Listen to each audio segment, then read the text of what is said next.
Hey Marietta, so I'm on chapter 3 here, starting off where I left off at. I'm sorry, Muddy, she said. I know it's not your fault. The first time she saw men with cars picking up bodies, she thought about calling out the window to ask if they had any news, if things were back to normal, or the doctors had found a cure for the flu. Then she realized drawing attention to herself was a bad idea. The men might call the authorities, then the police would come, find Muddy dead, and take her brothers away. She'd probably never see them again. No, she couldn't let that happen. It didn't matter that she was only 14. She would take care of Ollie and Max until their father came home. She had to. There was no other choice. Despite her best effort to keep her brothers clean, dry, and fed, it seemed like they cried day and night. On the rare occasions they were asleep at the same time, she rushed down to the fence yard to get water and use the outhouse, praying the boys wouldn't wake up or start crawling while she was away, and that she wouldn't run into anyone, especially old Mr. Hill. Musty, Musty, Muddy used to carry the twins down the floor, 4 flights of and claws, slings strapped to her waist, then carried them back up again, along with 2 buckets full of water. But Pia didn't think she was strong enough. Plus, taking the twins would have slowed her down. Sometimes she used the mop pail as a toilet so she wouldn't have to leave, emptying it in the outhouse when she went down to the yard. But when it came to getting water, she didn't have a choice, and they needed lots of it to mix with the melons, to soften food, to wash dishes and baby bottoms and diapers, loads and loads of diapers. She used a little Borax in the wash tub as possible, but they were running out of that too. Whether Ollie and Max cried more because they missed Muddy or because the sudden change from the breast milk to mullet and real food upset their bellies, she wasn't sure. But there was nothing she could do about it. Anyway, maybe they sensed that their lives, like hers, has been horribly and forever changed. Maybe they were getting sick. No, she refused to think that way. If they hadn't caught the flu by now, she convinced herself they probably wouldn't. Besides, they couldn't get sick. She wouldn't let them. And yet, when she picked them up to change or feed or comfort them, she held her breath, terrified she would feel the same thing she felt when she touched Muddy the day before she died. So far, she felt nothing worrisome, but the fear sat like a boulder in her stomach, heavy and solid and unmoving. If only she could send a telegram to her aunt and uncle in New York. Maybe they would come to Philadelphia to get them. She doubted anyone on Shuck Avenue owned a phone, and she wasn't sure where the nearest one might be.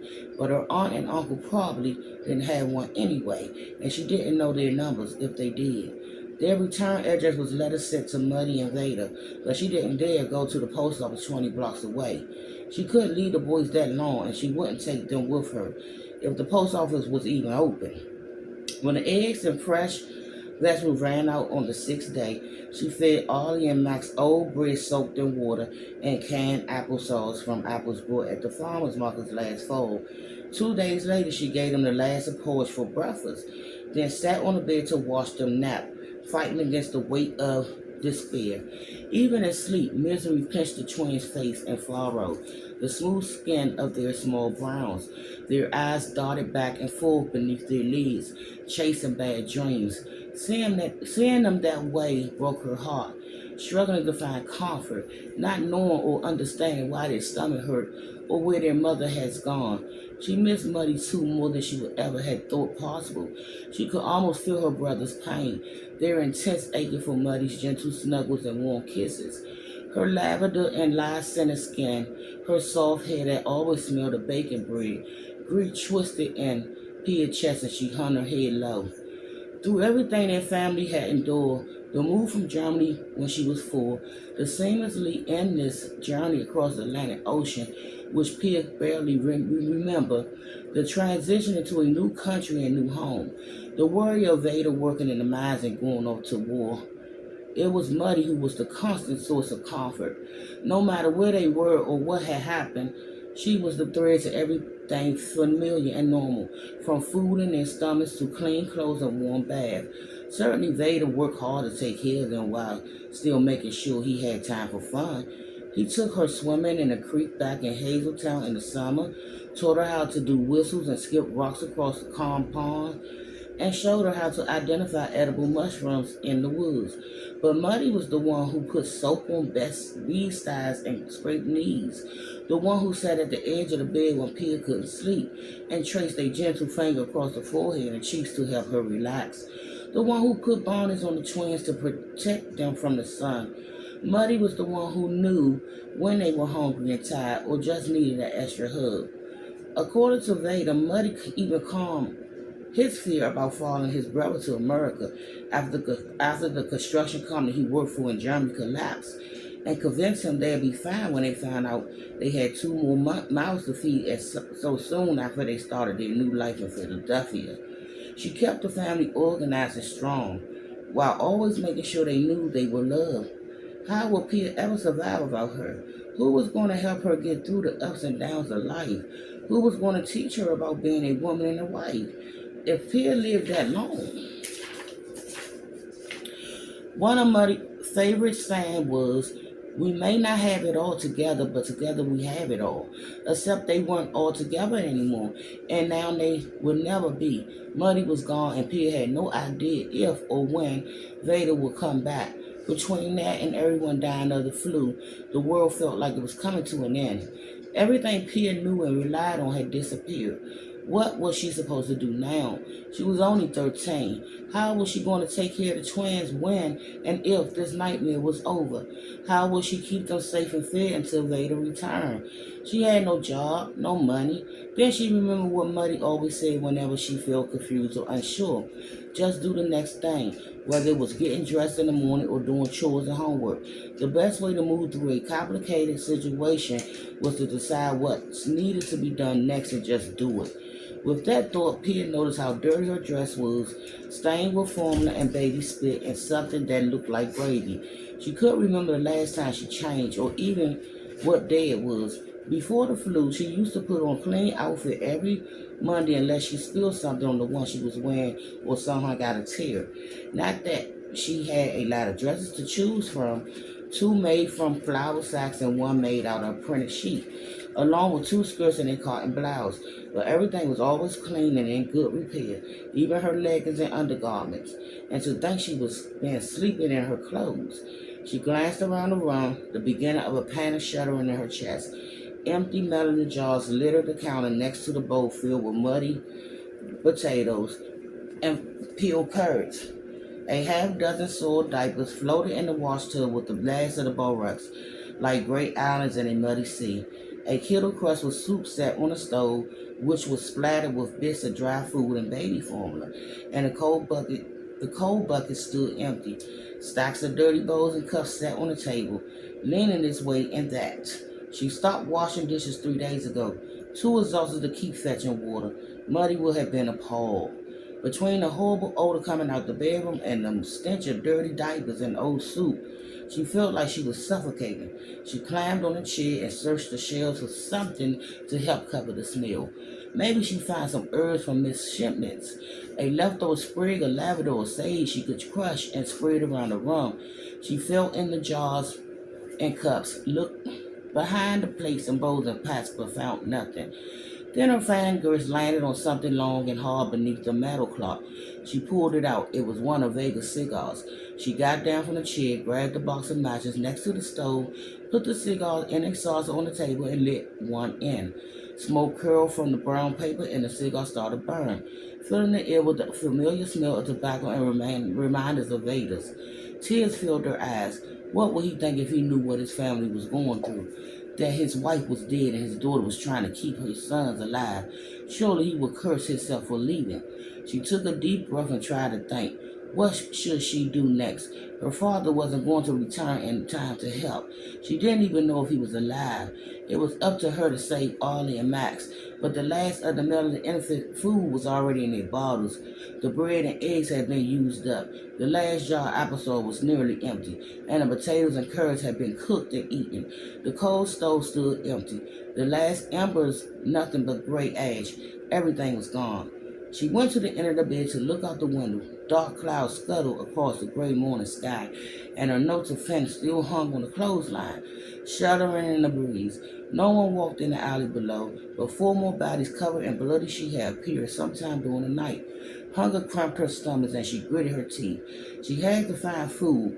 It was either that or they'd starve. She'd steal if she had to, anything to keep them alive. But the twins had to stay here. It wasn't safe for them to go out there. Not to mention she wouldn't be able to carry much food if she had to carry them too. And she couldn't push a baby pram up and down the stairs. She wouldn't go far, just to the neighborhood to see if they could spare anything. If that didn't work, she'd try the next row of houses. The problem was that Ollie and Max were starting to push themselves up on their knees and getting ready to crawl. She looked around the room and imagined all sorts of accidents waiting to happen if she left. Ollie pulling herself up the table. Oh, goodness, is that? Oh. Waiting for something to happen. So I'm going to leave it right here and I'll be back to finish this last chapter because my time is running. I could go. Waiting to happen if she left. Ollie pulled herself up on the table legs and tumbled it over, or pulling the table off along with the dish on top. Max getting his head stuck between the chair and the bed. She couldn't leave them on her bed because they might fall off. If only there was some place small and safe to put them, like a crate or a crib with a lid. Then she remembered the cubby in her parents' bedroom, where they hid money beneath a loose floorboard. Ollie and Max would be safe in there, and they wouldn't be able to open the door. She could put blankets inside and leave bottles too. Even though they were only just starting to hold them, they might cry, but at least they wouldn't be able to crawl around and get hurt. It would be scary for them to be shut in a small, dark space, even for a few minutes. But it was better than letting them starve, and they had each other. She tried to think back to when she was their age, if she could remember anything unpleasant. She couldn't recall any, scary or otherwise. They wouldn't remember because being shut in the cubby, and she wouldn't be gone long. But she had to do it now before she changed her mind. She went over to the table and picked up the cigar. The paper had stopped burning and the tobacco was going out. Remembering how Lady used to smoke, she put it to her lips and inhaled to get it going again. The hard smoke burned her throat and she coughed. The gritty taste of ash coated her tongue and cheeks. She clasped a hand over her mouth so she wouldn't wake the boys, trying not to cough too loud. When she finally stopped choking, she closed her eyes, held her breath, and waved the smoke towards her hair and dress, covering herself in the smell. Then she put the cigar down and pulled the diapers and rags out from beneath the bedroom door. She hadn't been in there in days. How many she wasn't sure, but the stench was worse than ever, even on this side of the door. On shaking legs, she took a deep breath and fixed her eyes on the floor. Then rushed into the bedroom, hurried past the bed, and kneeled in the front of the cubby. She opened the door and took the money out from under the loose floorboard, then examined the wall floor and ceiling of the cubby for the splinters or nails. The wood is smooth and sliver-free. Her lungs felt ready to burst, so she exhaled. Put her hands over her nose and mouth and tried not to gag. Took another deep breath, then she got up to rummage in the closet for Muddy's winter coat, which would hang on her like a tent. It was too big on Muddy, but had deep pockets to carry food. When she found the coat, she held part of it over her nose and mouth and powerless to stop herself. Turned to look at the bed. Muddy body had deflated, the bloat mostly gone. Bloody green blotches covered her skin and her tongue protruded from the yawning mouth. Bowel surge in the back of Pia's throat, and she ran out of the room, shut the door, and put the diapers and rags back under it, gagging and trying not to throw up. Now she understood why people were putting their loved ones out on the street. She laid the coat over a chair and wiped her arms across her mouth, trying to control her rolling stomach. Sweat broke out on her forehead. When she could breathe again without gagging, she pulled the money from her pocket and counted it. $3. More than likely, the markets and vendor stands were closed too, and the nearest one was 10 blocks away anyway. But maybe she could buy food from one of her neighbors. Trying not to wake the twins, she pulled 2 grocery sacks from a wicker basket beneath the table and put them in a coat pocket. Then she took the pillows from her bed, picked up the boys' rattles and bottles, and stood looking at Ollie and Max, dreading what she had to do next. Just the thought of it nauseated her. She took Muddy's red scarf from her hook next to the front door, held it over her held it over the burning cigar for a minute, then tied it over her nose and mouth. It wasn't perfect, but it would help. She held the pillows and the cigar smoke too, then took a deep breath, went back into the bedroom and put it on the floor of the cubby, pushing it down the edges and the corners to make a soft bed. And after leaving the bottles and rattles on the floor, she went to the boys, trying to decide which one to move first. Max slept more soundly, but Ollie usually slept longer. Moving slowly, she swaddled Ollie's blanket around him, lifted him from the bed, lowering the scarf from over her mouth, and lightly kissed his tiny, soft head. He squirmed and started to wake. Then she whimpered and went back to sleep. Snuggling against her chest, she carried him into the bedroom and carefully laid him on the pillow inside the cubby. Damn it, she whispered. He took up more room than she thought. Maybe the twins wouldn't fit in there together. For a second, she wavered. But then her stomach cramped again and she knew she had to do it. A few hours of discomfort was better than letting her brother starve to death. Moving as fast as she could without running, she tiptoed back into the other room and picked up Max. His legs were paddling and he was starting to wake. She squatted him tighter in his blanket, kissed his forehead, and rocked him back and forth, humming softly. After a few moments, he cried and went back to sleep. She breathed a sigh of relief. There was no way she could put the boys in the cupboard if they were awake. She just couldn't. It would be too hard. She pulled her blanket off the bed and took Max into the bedroom. Relieved to find Ollie still asleep, she knelt and laid Max beside him, placing him back to back. Ollie squirming, she reached in and patted his side, holding her breath and praying he wouldn't wake up. Finally, he put his thumb in his mouth and settled.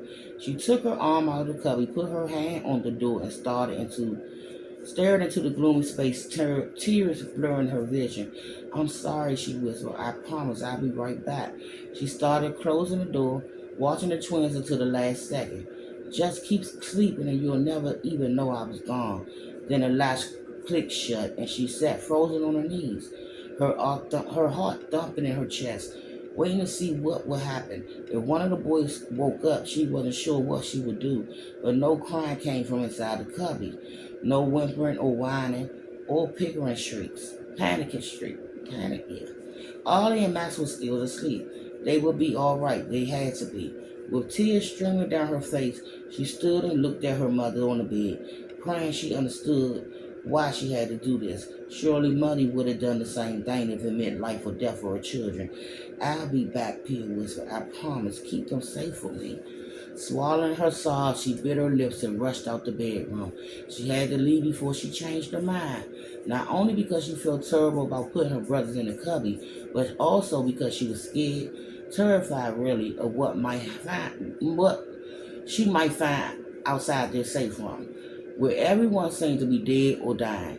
She took off the scarf, then realized she needed a mask, like the ones the policeman and the other people had been wearing today, the school and church's clothes, and retied the scarf around her nose and mouth. It would have to do, but she put on her mother's oversized coat, thrust her arms into the wool sleeves, and tied the belt around her waist. The bottom hem hung to her ankles, and the sleeves hung past her wrists. But between its large pockets and the grocery sacks, she'd be able to carry home plenty of food. She went to the front door and started to turn the knob. Then she heard it, a baby's soft cry. She stared at the bedroom door, trying not to breathe. The only thing she heard was the sound of her blood rushing through her veins and her paws slamming inside her temples. Maybe she had just imagined. Then the cry grew louder. Pia cringed. It sounded like Ollie. Tears flooded her eyes and her heart thrashed in her chest. She yanked open the door and ran out the apartment. And I'll be back with chapter 4. Bye, my reactors.